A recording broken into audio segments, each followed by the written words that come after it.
우리가 이 솔로몬의 8가지 기도를 쭉 읽었는데 정말 너무 멋있고 우리가 항상 이렇게 기도해야 되는데 이런 생각들이 듭니다.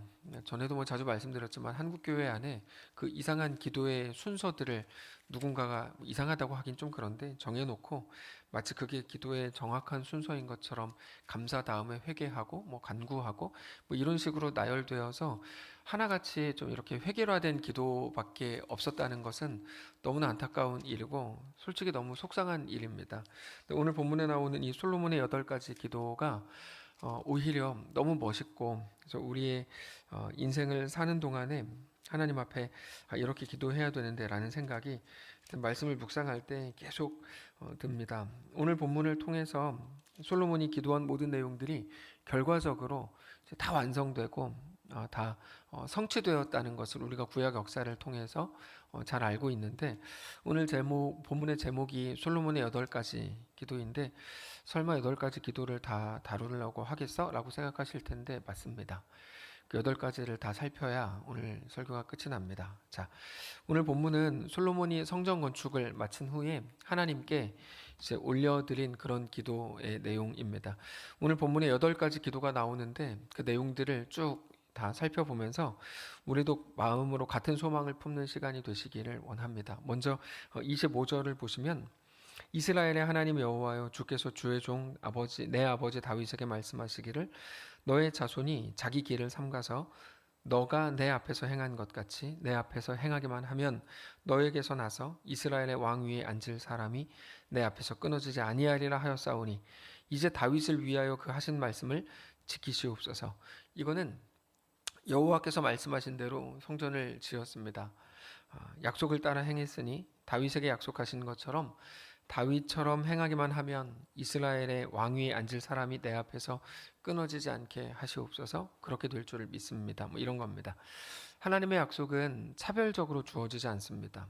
모든 사람들에게 동일하게 주어집니다. 다윗과 솔로몬에게 하신 모든 약속이 우리에게도 완전히 실제가 된다라는 의미입니다.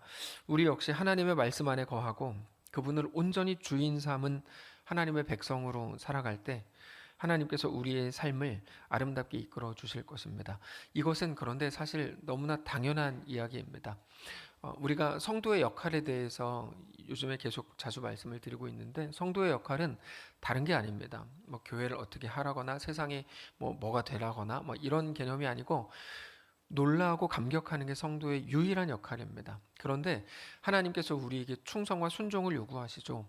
그 이유는 순종과 충성한 그 자리로 가야만 하나님을 볼 수 있고 거기에서만 놀라고 감격할 수 있기 때문입니다. 너무나 쉬운 이 논리가 우리 머릿속에서 자주 잊혀지는 거죠.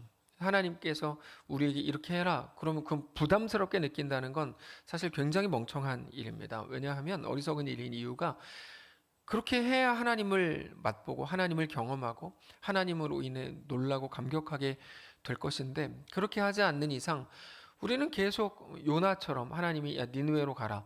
니느웨로 가면 뭐를 보는데요? 결과적으로 하나님의 마음이 무엇인지 알게 되죠. 요나서 4장 뒷부분을 보면 하나님의 마음이 어떤 건지 요나에게 쭉 설명하시는데 다시스로 갈 때는 그 하나님의 마음, 하나님의 크심, 하나님의 완전하심을 볼 길이 없는 겁니다. 그러니까 이제 내가 계속 다시스로 가겠다. 일단 하나님이 이렇게 끌어다가 니느웨로 옮겨다 놓는 거죠.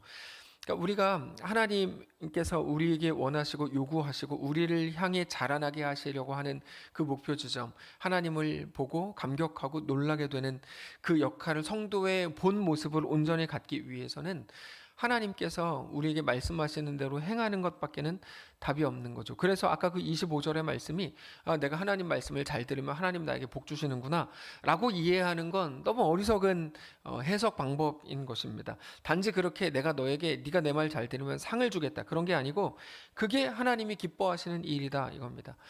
하나님과 우리와의 언약이 있죠. 나는 너희의 하나님이 되고 너희는 내 백성이 되리라. 그 온전한 언약, 그 언약이 이루어지고 완성되는 것은 하나님이 기뻐하시는 일 안에서인데 하나님의 왕이시고 우리는 그분의 백성인 그 하나님 나라의 내용이 무엇인지를 우리가 잘 알아야죠. 그래서 우리는 그 신실한 자의 삶을 살게 하옵소서 그 힘과 용기와 담대함을 허락해 주십시오.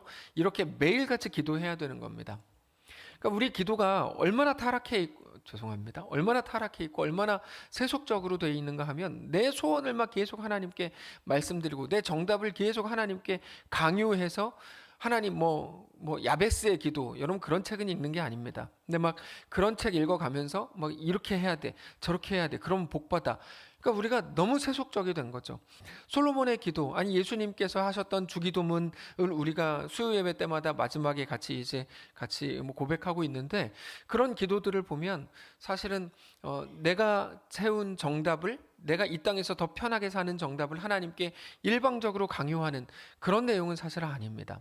그러니까 하나님이 나에게 주신 힘과 용기와 담대함으로 다윗처럼 하나님 앞에 신실한 자로 서게 해 주십시오. 이게 솔로몬이 성전을 하나님 앞에 지어드리면서 했던 첫 번째 기도이고, 그 다음에가 27절 이하인데, 하나님이 참으로 땅에 거하시리까 하늘과 하늘들의 하늘이라도 주를 용납하지 못하겠거든 하물며 내가 건축한 이 성전 이우리이까. 그러나 내 하나님 여호와여, 주의 종의 기도와 간구를 돌아보시며 이 종이 오늘 주 앞에서 부르짖음과 비는 기도를 들으시옵소서. 주께서 전에 말씀하시기를 내 이름이 거기 있으리라 하신 곳 이 성전을 향하여 주의 눈이 주야로 보시오며 주의 종이 이곳을 향하여 비는 기도를 들으시옵소서. 주의 종과 주의 백성 이스라엘이 이곳을 향하여 기도할 때 주는 그 간구함을 들으시되 주께서 계신 곳 하늘에서 들으시고 들으시사 사하여 주옵소서. 우리가 이 성전을 솔로몬 성전이라고 부릅니다. 솔로몬이 지었으니까요.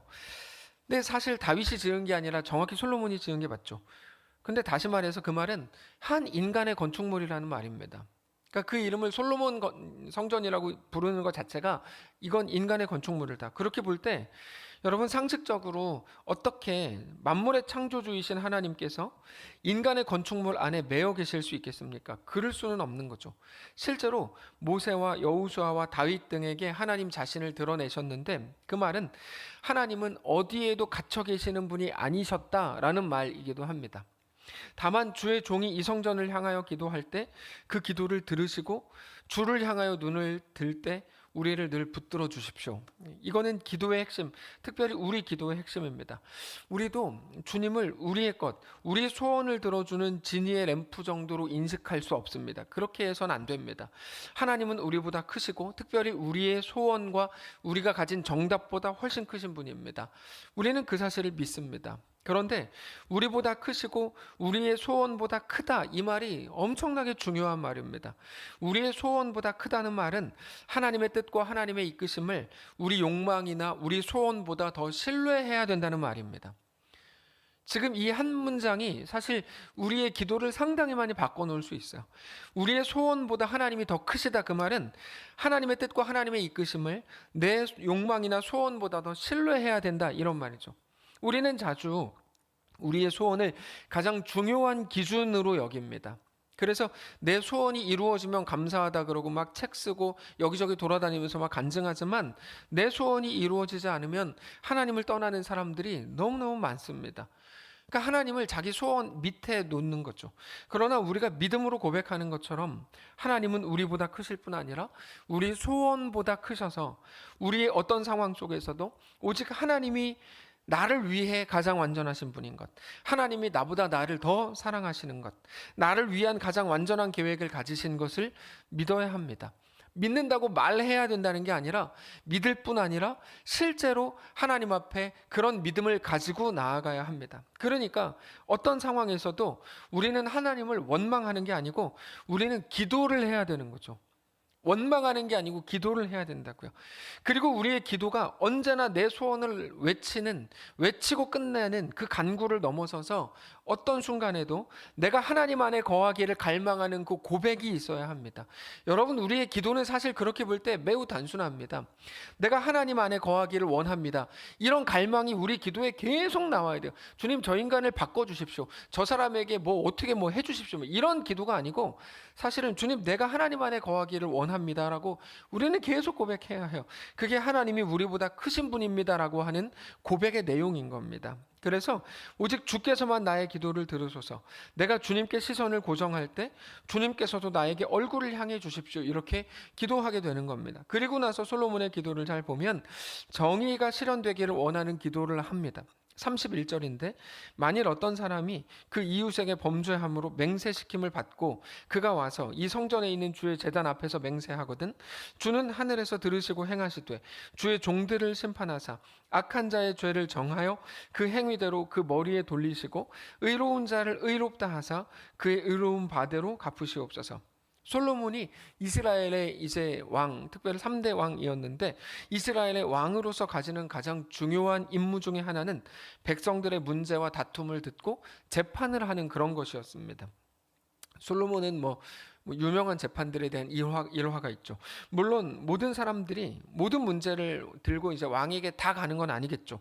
왕에게 오기 전에 중간 단계를 거치면서 이미 다 해결되거나 판결이 납니다. 그럼에도 왕에게까지 올라올 만한 문제라면 엄청나게 중대하고 심각한 문제라는 이제 그런 반증이 될 겁니다. 솔로몬은 그렇게 어려운 문제들 앞에서, 그러니까 왕이 풀어야 되는 문제니까 엄청 어려운 문제일 텐데 그런 어려운 문제들 앞에서 올바른 판결을 내리도록 하나님께서 도와주시기를 간구했죠. 더 정확하게 말하면 하나님이 친히 판단해 주십시오. 이런 말입니다. 여러분, 이 태도는 우리에게 너무나 중요한 태도라고 할 수 있습니다. 하나님께 맡겨드리는 것. 하나님이 맡아주십시오. 지난 주일에 나누었나요? 하나님께 올려드리는 거죠. 하나님께 맡겨드리는 것. 맡김이 누림이다. 이렇게 말씀을 드렸는데 우리 자신이 결정하려고 하지 않고 하나님의 결정을 따르는 것. 우리 공을 자주 하나님께 그냥 넘겨버리는, 여러분, 이거는 정말 중요한 신앙의 방식이 될 것입니다. 하나님의 인도하심을 바라고 하나님을 신뢰하는 것. 특별히 이 시대에 사는 한국인들에게 너무 어려운 일이거든요. 우리는 모든 걸 할 수 있다고 생각하고 그래서 모든 것들을 결정해 주려고 하는데 사실 하나님께 맡겨드리는 것, 이건 너무나 중요한 문제이고 하나님께 맡겨드린 이후에 하나님을 신뢰하는 것, 너무 중요한 문제라고 할 수 있습니다. 그 하나님의 백성됨은 오늘 우리에게 반드시 필요할 겁니다. 그때 우리 삶의 하나하나가 질서를 잡아갈 수 있게 될 것이고, 여러분, 질서라는 건 하나님은 하나님이시고 나는 하나님의 백성되는 그 관계를 질서라고 표현한 건데, 그때 그렇게 온전한 질서가 세워지고 그것을 통해서 우리 모두는 점점 성숙해지는 하나님의 사람으로 세워질 수 있는 거죠. 그리고 전쟁의 재앙에서 보호해 주시기를 구하는 기도를 하죠. 33절입니다. 만일 주의 백성 이스라엘이 주께 범죄하여 적국 앞에 패하게 되므로 주께로 돌아와서 주의 이름을 인정하고 이 성전에서 주께 기도하며 간구하거든 주는 하늘에서 들으시고 주의 백성 이스라엘의 죄를 사하시고 그들의 조상들에게 주신 땅으로 돌아오게 하옵소서. 모세는 이미 율법을 통해서 이스라엘이 죄를 지으면 하나님이 그들을 이방인의 손에 내줄 수 있다는 경고를 했었습니다. 모세가 했던 경고입니다. 하나님은 그의 말씀에 순종하는 사람들에게 복을 내리시고 불순종하는 자들에게 징계를 내리시는 분입니다. 너무 당연하게 그렇게 행하십니다. 하나님은 기본적으로 정의로운 분이시고 하나님에게는 공의의 속성이 있기 때문입니다. 솔로몬 역시 이스라엘의 역사를 통해서 죄악이 늘 전쟁과 패배로 이어진다는 것도 잘 알고 있었습니다. 그래서 우리가 전쟁에서 패한다면 하나님께 돌아오라는 사인인 것을 깨닫게 해주십시오 라고 기도하고 있는 겁니다. 아까 그 기도를 다시 읽어보시면 하나님, 우리가 전쟁에서 지면 그러면 주께로 돌아오라는 사인인 것을 내가 깨달을 수 있도록 도와주십시오. 놀라운 간구죠. 놀라운 간구입니다. 우리는 그저 이기게 해주십시오. 지지 않게 해주십시오. 지게 해주시기만 하면 나는 하여튼 죽어버릴 거예요. 이렇게 협박을 하는데 그렇게 하고 있지 않아요. 솔로몬은 지금 모든 것들을 통해서 하나님의 뜻 알기를 원합니다. 심지어 패배를 통해서라도. 그러니까 놀라운 기도, 여러분, 솔로몬의 이 8가지 기도는 하나하나 살펴보겠지만 정말 놀라운 기도입니다. 그 뜻 앞에 순복하는 자가 되기를 원합니다. 아주 성숙한 기도죠. 하나님이 우리에게 요구하시는 것도 정확히 그와 같습니다. 우리가 어린아이 같아서 나에게만 집중되어 있는 모든 태도를 이제 내려놓고 성숙한 자로, 그렇게 하나님을 바라보는 자로 서야 할 겁니다. 우리가 어떤 세상적인 성공의 길을 가면서도 하나님의 마음을 알지 못하고 깨닫지 못한다면 그게 얼마나 큰 재앙이겠습니까? 반대로 솔로몬이 간구하는 것처럼 실패와 패배와 아픔과 절망의 길을 간다고 해도 하나님의 마음을 깨닫는다면 오늘의 우리가 실패를 통해 느끼는 고통, 그것과는 비교할 수 없는 놀라운 축복을 얻은 것이죠. 우리 영혼이 늘 하나님의 마음에 민감한 영혼이 되실 수 있기를 정말 원합니다. 하나님께서 우리에게 무언가를 보여주세요. 근데 그게 단지 나에게 유리하냐 불리하냐로 접근하는 거 이제 멈추시고, 그 모든 것들 속에 하나님의 마음을 알게 되기를 간구하시고, 하나님의 마음을 따라 내가 오늘 또 행하게 되기를 하나님께 그 용기와 힘과 믿음과 담대함을 구하실 수 있기를 원합니다. 아주 작은 일을 통해서도 하나님의 마음을 깨달을 수 있다면, 그렇게까지 예민하고 민감해질 수 있다면 우리는 얼마나 좋을까요? 자, 솔로몬이 그렇게 기도한 후에 그 다음에 은혜의 비를 내려주십시오라고 하는 기도를 하죠. 35절, 만일 그들이 주께 범죄함으로 말미암아 하늘이 닫히고 비가 없어서 주께 벌을 받을 때 이곳을 향하여 기도하며 주의 이름을 찬양하고 그들의 죄에서 떠나거든 주는 하늘에서 들으사 주의 종들과 주의 백성 이스라엘의 죄를 사하시고 그들이 마땅히 행할 선한 길을 가르쳐 주시오며 주의 백성에게 기업으로 주신 주의 땅에 비를 내리시옵소서. 여러분, 날씨는 하나님의 경고의 방편 중에 하나였습니다. 노아 시대 홍수도 그랬고 아합 왕 시대의 3년 6개월 동안의 가뭄도 마찬가지였습니다. 하나님의 경고가 아주 잘 드러나는 그런 사인 중에 하나가 바로 날씨였습니다. 그러나 그 마음에 하나님이 없는 사람들은 예민함 자체가 없기 때문에 그 속에서 하나님을 인식하지 못하고 그저 자연 현상 정도로만 바라보았습니다. 실제로 이스라엘이 출애굽을 한 직후에, 내일인가 내일 모레 하여튼 아침 경건의 내용인데, 그때 백성들 앞에는 홍해가 있었고 뒤에는 애국 군대가 막 쫓아오고 있었습니다. 그때 하나님께서 이스라엘 백성들이 있는 곳은 잘 보이게 하셨지만 애국 군대가 있는 곳은 흑암과 구름으로 꽉 채워 놓으셨습니다. 아무것도 안 보이는 거죠. 근데 그때 재밌는 건 뭐냐면 애국 군대 사람들이 누가 봐도 하나님의 개입이잖아요. 근데 하나님의 개입을 눈치를 못 채요. 이게 되게 재미있습니다. 그 출애굽기 그 내용들을 쭉 보면 전혀 눈치를 못 채요. 이스라엘 백성들이 홍해를 그렇게 다 건너거든요. 그리고 나서 애국 군대 역시 드디어 이제 자기들 눈에 홍해가 갈라진 게 보였어요. 그러니까 하나님의 개입하심이라고 생각했다면 절대 못 들어갔을 텐데 그냥 그 속으로 막 들어가요. 그때까지도 하나님이 행하신 일이라는 생각 자체를 못했습니다. 그러다가 이 사람들이 홍해 한가운데 지날 때 불과 구름 기둥 때문에 엄청 혼란스러워했는데, 그때 비로소 그들이 하나님이 거의 개입하셨다는 사실을 그때 깨닫습니다. 너무 재미있어요. 물론 이미 늦었죠. 그들은 그렇게 거기에서 수장당해 멸망당합니다. 여러분, 우리가 우리 앞에 있는 모든 일들을 바라볼 때 단지 논리와 이성으로만이 아니고 하나님의 함께 하심을 기억할 수 있다면 우리는 지금보다 분명 지금과는 다른 생각들을 많이 할 수 있을 겁니다. 그 영적 예민함이 우리에게 정말 중요한 시대가 되겠죠. 그때 우리는 거대한 자연 앞에서 당연히 더 겸손해질 수 있을 거고, 때로는 세상이 주는 아무것도 아닌 공포 앞에서, 이 표현이 얄궂은 표현이죠. 세상이 주는 공포, 그런데 세상이 주는 아무것도 아닌 공포 앞에서 이전처럼 벌벌 떨지 않을 수 있을 겁니다. 하나님은 창조주 하나님이시라서 우리 앞에 있는 모든 것들의 주인이시고 모든 것들을 통해 역사하신다는 사실을 우리는 기억해야 할 겁니다. 솔로몬은 그 사실을 알았기 때문에 만일에 이스라엘이 죄를 지어서 비가 내리지 않게 됐을 때 백성들이 자기들의 죄를 깨닫고 성전을 찾아가 간구하면 그들의 죄를 용서하시고 다시 비를 내려주십시오, 이렇게 기도하고 있는 겁니다. 특별히 이스라엘이 있는 곳은 출애굽을 해서 들어간 약속의 땅입니다. 근데 그 땅에 비가 오지 않으면, 그러니까 약속의 땅이라고 해서 갔는데 그 땅에 비가 오지 않으면 약속의 땅이 순식간에 삭막한 곳으로 변하게 되는 거죠. 그때 솔로몬의 기도처럼 하늘에서 비가 내려야 됩니다. 그러면 그 삭막했던 땅이 모든 생명을 일으키는 약속의 땅, 생명의 터전이 될 수 있겠죠. 그거는 하나님이 주시는 은혜의 단비라고 말할 수 있을 겁니다. 은혜의 비가 내리면 그 땅은 진정한 약속의 땅으로 비로소 회복되죠. 지금 말씀드렸던 이 구조를 우리가 기억해야 하는데 우리 삶도 마찬가지입니다. 우리 삶이 하나님께 구원받은 자의 복된 삶이지만, 하나님의 백성의 삶이지만, 아무리 이름은 성도라고 하더라도 하나님의 은혜가 없으면, 은혜의 단비가 없으면 우리의 삶 역시 순식간에 삭막한 곳으로 변합니다. 여러분 한 번쯤 다 경험해 보셨을 거예요. 내가 구원받은 그리스도인이지만 내 생각과 내 마음이 한참 건조해지고 막 삭막하게 변화되었을 때를 분명히 우리 모두는 한 번쯤 기억으로 다 가지고 있을 겁니다. 질서는 다 깨져 있고 정말 살고 싶지 않은 그런 삶으로 한순간에 뒤바뀝니다.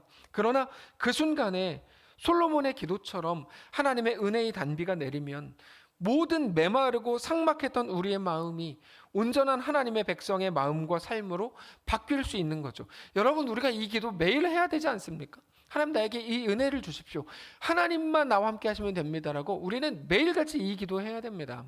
솔로몬의 이 8가지 기도가 결코 우스운 기도가 아닙니다.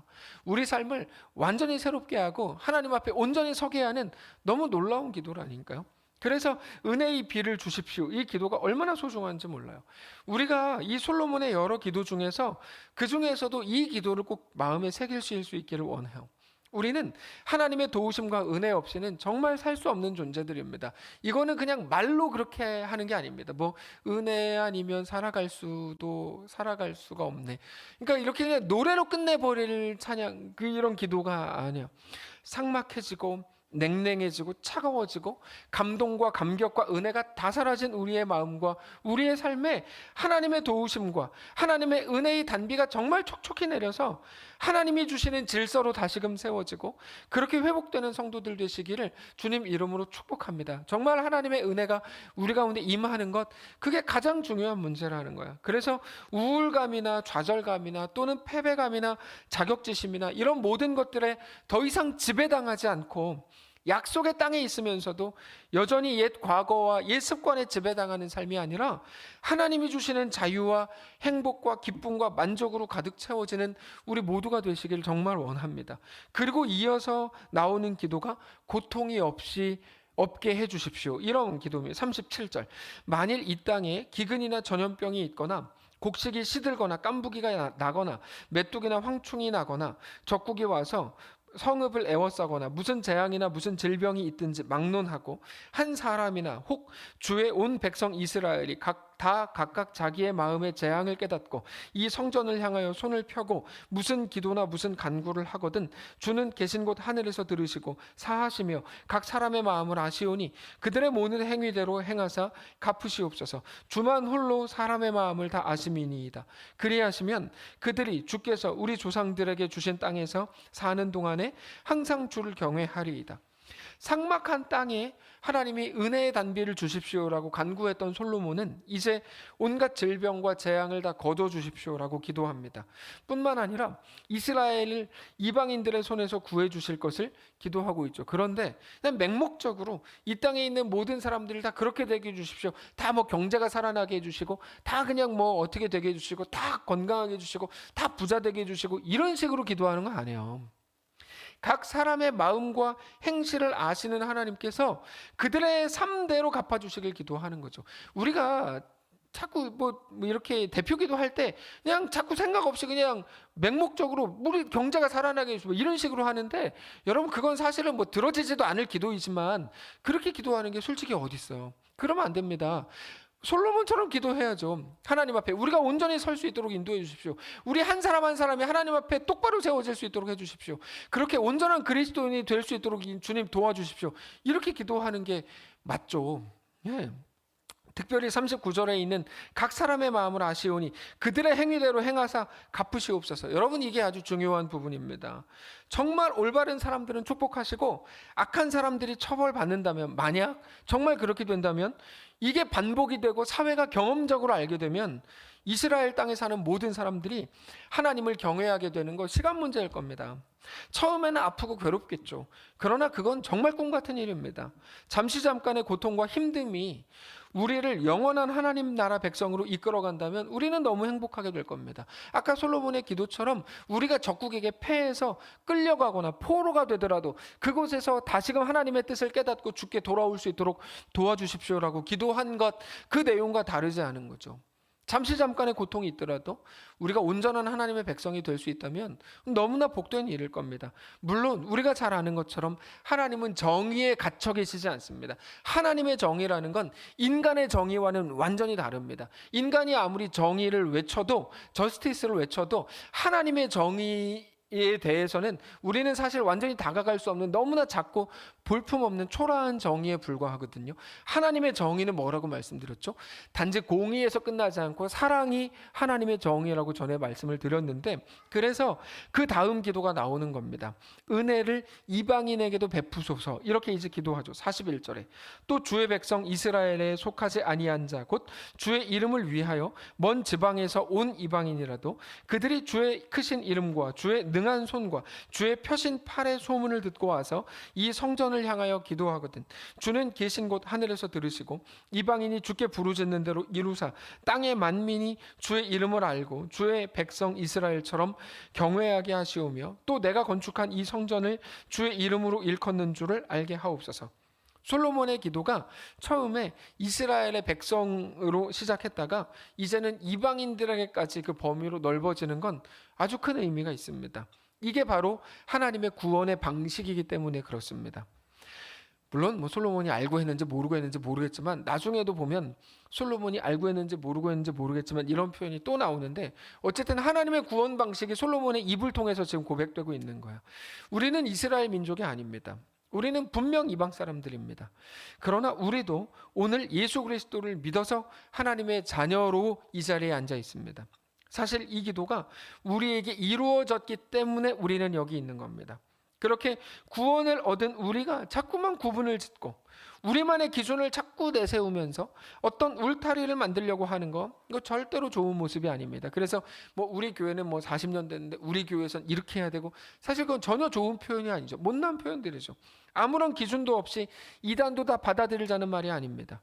하나님이 우리에게 그러하셨듯이 순전한 복음으로 하나님을 사랑하고 예수 그리스도를 믿는 믿음으로 세워진다면 사실 인간이 만든 기준들은 그 앞에서 다 힘이 빠져야 됩니다. 힘을 다 빼야죠.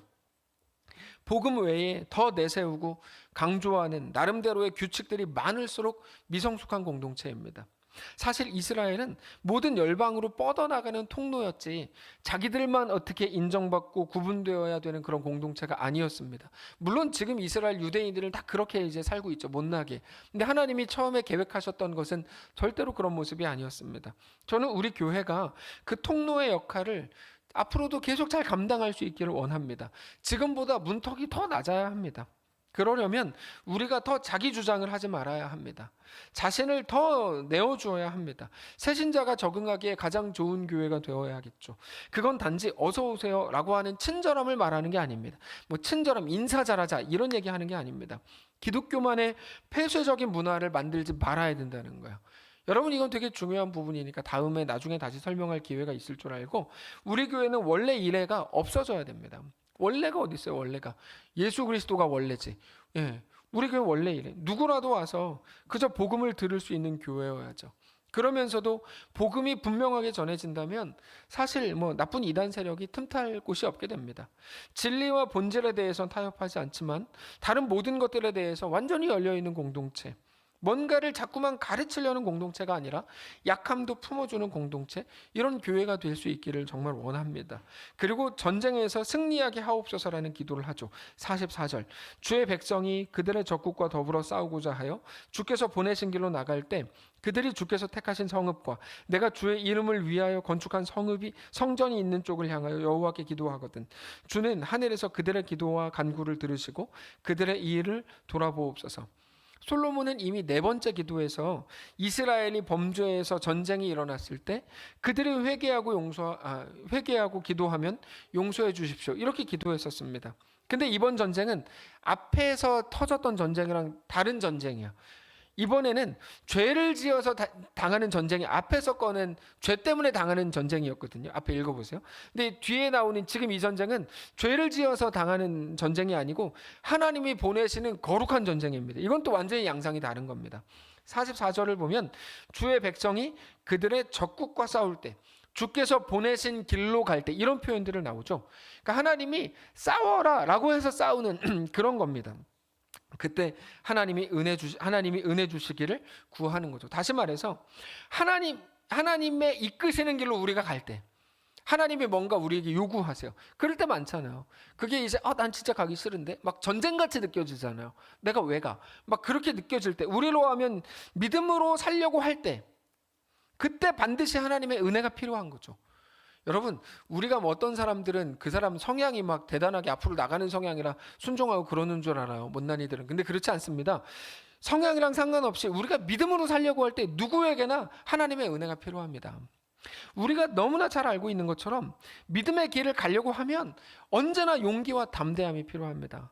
그것 없이는 갈 수 있는 길이 믿음의 그런 길은 없습니다. 하나님이 주시는 용기와 담대함 없이 갈 수 있는 믿음의 길이라는 건 없습니다. 믿음의 길이라는 것 자체가 안 보이는 길이라는 의미이기 때문에 용기와 하나님이 담대함을 주시지 않으면 못 갑니다. 다만 그 길을 가게 해주시기를 간구하라 이거죠. 우리에게 주어진 모든 길이 마찬가지일 겁니다.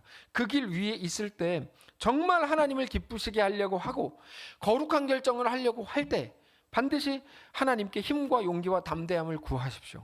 여러분, 그게 우리가 해야 될 분명한 기도입니다. 이번에 전도 여행을 준비하면서 이렇게 여러 글들이 뭐 단톡방에 막 올라오고 있는데, 어젠가요? 뭐 우리가 뭐 다 좋지만 이것을 위해 꼭 기도해 주세요 하고 올린 그 글이 전 너무 좋았어요. 기억이 안 나요. 근데 이제 하여튼 결론은 너무 좋았다. 전 보통 이제 좋았다, 나빴다 이렇게 감정으로 기억하거든요.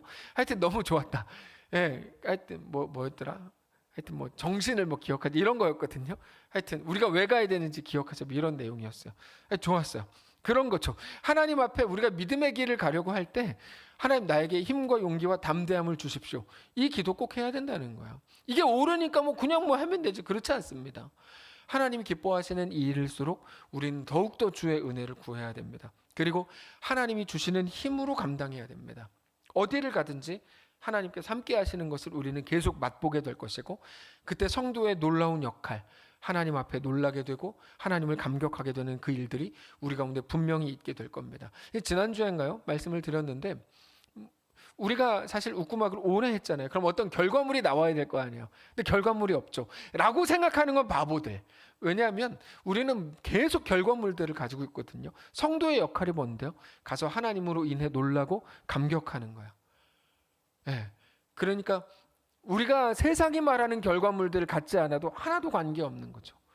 정말로 우리 믿음 안에서 우리는 그곳에 가서 놀랐고 이미 수많은 사람들의 말할 수 없는 감격의 고백들을 들었고 하나님 행하심을 보았기 때문에 우리는 정말 잘하고 있는 거죠. 그리고 마지막으로, 드디어 마지막이네요. 마지막으로 포로 생활에서 구하시기를 원하는 기도입니다. 46절 보시면 범죄하지 아니하는 사람이 없사오니 그들이 주께 범죄함으로 주께서 그들에게 진노하사 그들을 적국에게 넘기심에 적국이 그들을 사로잡아 원근을 막론하고 적국의 땅으로 끌어간 후에 그들이 사로잡혀간 땅에서 스스로 깨닫고 그 사로잡은 자의 땅에서 돌이켜 주께 간구하기를 우리가 범죄하여 반역을 행하며 악을 지었나이다 하며 자기를 사로잡아간 적국의 땅에서 온 마음과 온 뜻으로 주께 돌아와서 주께서 그들의 조상들에게 주신 땅 곧 주께서 택하신 성읍과 내가 주의 이름을 위하여 건축한 성전 있는 쪽을 향하여 주께 기도하거든. 주는 계신 곳 하늘에서 그들의 기도와 간구를 들으시고 그들의 일을 돌아보시오며 주께 범죄한 백성들을 용서하시며 주께 범한 그 모든 허물을 사하시고 그들을 사로잡아간 자 앞에서 그들로 불쌍히 여김을 얻게 하사 그 사람들로 그들을 불쌍히 여기게 하옵소서. 그들은 주께서 철풀무 같은 애굽에서 인도하여 내신 주의 백성 주의 소유가 됨이니이다. 이스라엘이 범죄하여 이방인들에게 잡혀간다고 하더라도 그들이 성전을 향하여 기도하면 그 기도를 들으시고 그들을 이 땅으로 돌아오게 해주십시오. 이건 뭐 바벨론 때 이미 우리가 이후에 다 성취되는 거 다 잘 알고 있습니다. 이게 어떤 기도일지 충분히 짐작이 되면서도 솔직히 말하면 이 기도가 우리 속에 가장 간절히 다가왔습니다. 저는 그렇습니다. 가장 간절히 다가왔습니다. 왜냐하면 우리도 분명히 무너질 거고 저는 장담합니다. 우리 모두가 다 무너질 겁니다. 전 정말 장담합니다. 별의별 장담이 다 있지만 사실이니까요. 언젠가 우리는 하나님을 실망시켜 드릴 거고 분명히 하나님의 영광을 가리는 말과 그런 삶을 살 겁니다. 하나님을 협박하는 게 아니고 사실입니다. 실수로 또는 유혹을 받아서 아니면 우리도 모르는 사이에 아니면 잘한다고 하면서도 고의로라도 우리는 그렇게 하나님을 모르는 것처럼 할 겁니다. 분명히 그럴 겁니다. 그래서 고난을 당할 때에도 우리에게는 하나님이 계셔서 너무나 다행인 겁니다. 너무 다행인 겁니다. 내가 어떻게 그리스도인인데 한번 내가 뭐 중생했고 본어게인 했는데 뭐 또다시 그렇게 한다고 얘기하고 말하는 사람은 진짜 바보 멍청입니다. 자기 자신을 너무 모르는 거죠. 우리는 분명히 넘어질 거고 하나님을 분명히 실망시킬 겁니다. 그게 실수든 고의든. 네. 그러나 그때에도 하나님이 우리의 하나님이신 것을 꼭 기억하실 수 있기를 원합니다. 잘 안 될 거예요, 분명히. 세상으로부터 욕먹고 비난받고 이런 게 너무 힘들어서 그게 잘 안 되고 자책감이 느껴지고 막 이래서 잘 안 될 거예요. 그럼에도 불구하고 하나님이 나의 하나님이신 것을 그 순간 우리가 넘어진 그 자리에서 꼭 기억하실 수 있기를 원해요. 그게 우리가 살 어쩌면 유일한 방법이거든요. 우리가 이제 전에 자주 했던 찬양, 우리가 자주 했던 찬양, 내 주 되신 주를 참 사랑하고 곧 그에게 죄를 다 고합니다. 우리의 모든 죄를 들으실 수 있는 분은 오직 하나님밖에 없습니다. 하나님은 우리의 그 어떤 이야기, 모든 이야기가 용납이 됩니다. 아무래도 좋다는 말이 아니라 하나님의 크심에 대해서 말씀드리는 거예요. 우리의 모든 이야기를 하나님께 할 수 있다는 거 얼마나 감사하고 놀라운 은혜인지 모릅니다. 우리가 아무리 가까운 사람이라 그래도 모든 이야기를 다 하지는 못합니다. 부끄럽기도 하고 이 사람이 나에 대해서 이거 알면 어떡하지? 뭐 이렇게 생각하기 때문에 우리는 못합니다. 할 수 있는 선을 딱 지키죠. 하나님은 다릅니다. 우리 앞에 있는 그 사람들은 우리를 다 품어줄 수 없는 못난 실력을 가졌겠지만 하나님은 다릅니다. 우리를 지으셨을 뿐 아니라 우리의 머리털까지 세신 바 되신 분이라고 말씀하시는데 그건 뭐 누가 탈모니 아니냐 이거를 판별하겠다는 게 아니고 하나님께서 우리의 모든 것들을 다 하신다는 말이에요. 우리의 내장을 지으신 분이 하나님이시라고 성장반에서 그토록 외우지 않았습니까?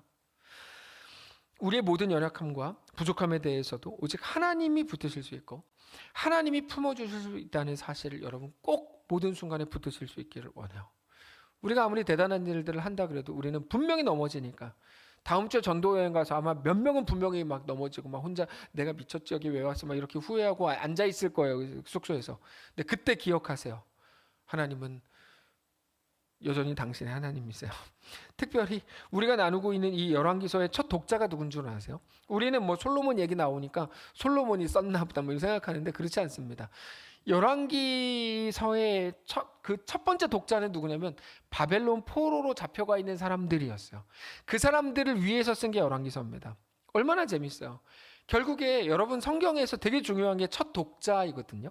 누구에게 썼는가? 첫 번째 그 청자, 첫 번째 독자가 성경을 해석하는데 가장 중요한 것 중에 하나인데 열왕기서를 처음으로 읽도록 쓴 그 독자가 누구냐면 바벨론 포로로 끌려가 있는 사람들이었습니다. 재밌는 건 오늘 본문이 솔로몬 시대에 기록된 게 아닌 거죠. 그들은 비록 자기들의 범죄로 끌려가 있는 겁니다. 포로로. 그러면 소망이 없죠. 그럼 절망입니다. 죄의 삭은 사망이니까요. 의로운 일 행하다가 고난당한 것도 아니고 죄지어서 당하는 고난이라면 그 자체로 징계고 절망이죠. 그러나 결코 소망이 없는 것만이 아니라는 사실을 오늘 말씀을 읽으면서 깨닫는 거죠. 그 사람들이 우리에게 소망이 있구나. 하나님 내 하나님이 되어주시는구나.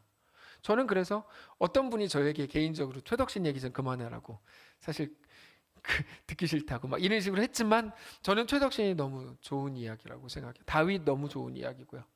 자기들의 범죄로 완전히 무너졌지만 하나님은 거기에서도 난 너의 하나님이다 말씀해 주시죠. 돌아온 탕자 이야기도 우리가 잘 많이 나누죠. 둘째 아들 이야기. 자기가 자기 발로 집 나갔지만 비로소 아버지의 집을 집 나간 그곳에서 생각했죠. 이스마엘은 뭐를 잘했는가요?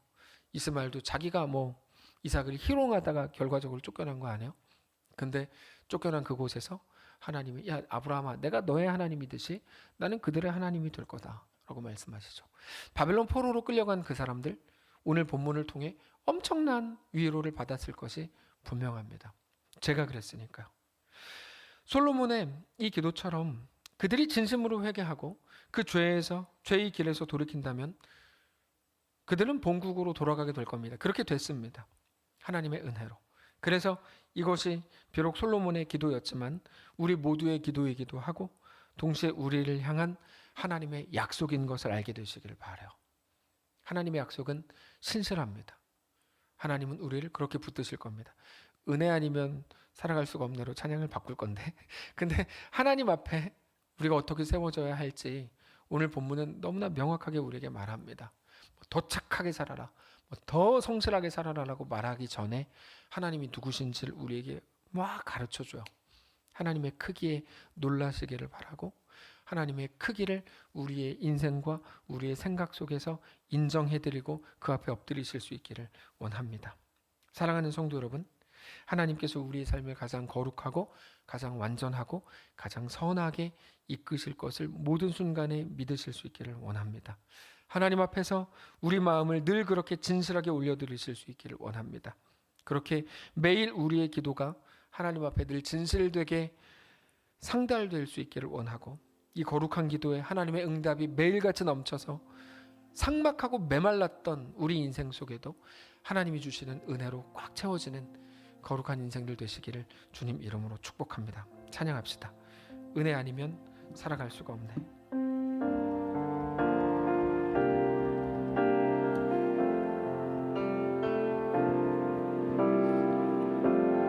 은혜 아니면 살아갈 수가 없네. 모음마저도 다 주의 것이니 세상 평안과 위로 내게 없어도 예수, 오직 예수뿐이네. 아니면 살아갈 수가 없네. 은혜 아니면 살아갈 수가 없네. 호흡마저도 다 주의 것이니 세상 평안과 위로 내게 없어도 예수, 오직 예수뿐.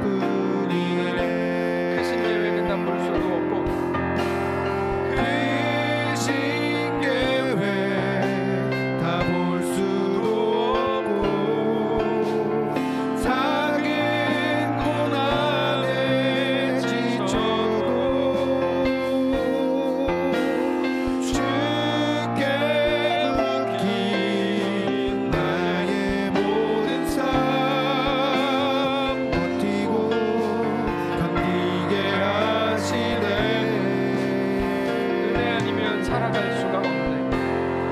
은혜 아니면 살아갈 수가 없네. 나의 모든 것 다 주께 맡기니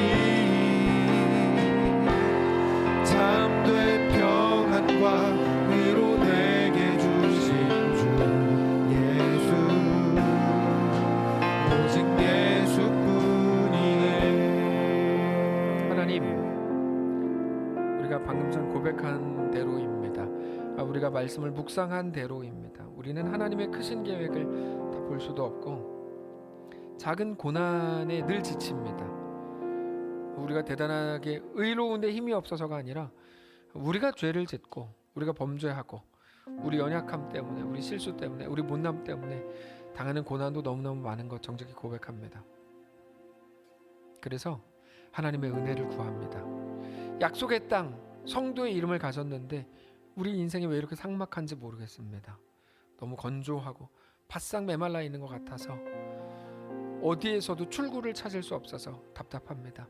그런데 하나님, 오늘 말씀을 통해 어떻게 기도해야 되는지, 하나님의 은혜는 무엇인지, 하나님의 크기는 어떤 것인지 알게 하셨으니 감사합니다. 이 말씀을 다시 생각하고 다시 묵상하고 필요하면 또 듣고 그렇게 우리 자신을 하나님 앞에 끌고 나가기를 원합니다.